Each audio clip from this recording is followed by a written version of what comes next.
বিসমিল্লাহ, আজ রান্না করব গরুর ভুঁড়ি। এখানে পেঁয়াজ কুচি রেখেছি, এখানে আদা বাটা, রসুন বাটা, জিরা, ধনিয়া, চালের গুঁড়ো, লবণ, হলুদ করে রেখেছি। সঙ্গে দিব নারকেলের দুধ। কড়াইতে তেল দিয়ে দিব। তেলটা গরম হয়ে গিয়েছে, এখন পেঁয়াজ কুচি দিয়ে দেব।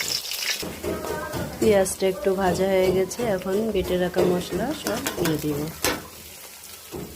মশলাটাও সুন্দর করে কষিয়ে নিয়েছি, কালারটাও সুন্দর হয়েছে। এখন ভুঁড়িটা ঢেলে দিব। নারকেল দুধ করে রেখেছি, এখন একটু নারকেল দুধ দিব। দেখুন কালারটাও কত সুন্দর এসেছে, ঘ্রাণও বেরিয়েছে। এখন একটু নারকেল দুধ দিয়ে কষিয়ে নিব। কিছু আলু দিয়েছি, আলুও ভিতরে সুন্দর করে কষিয়ে নেব। সুন্দর করে ভাজা ভাজা করেছি, এখন নারকেলের দুধটুকু দিয়ে দেব। আমার গরুর ভুঁড়ি রান্নাটা হয়ে গিয়েছে। এভাবে আপনারা নারকেল দুধ দিয়ে রান্না করে খেয়ে দেখতে পারেন, অনেক স্বাদ ও মজা। কেউ হয়তো শুধু মশলা করে খায়, কিন্তু আমরা মশলাও খাই, আবার নারকেল দুধ দিয়েও রান্না করে খাই। আপনারাও একটু খেয়ে দেখবেন, খুবই সুস্বাদু হবে। কালারটাও সুন্দর হয়েছে,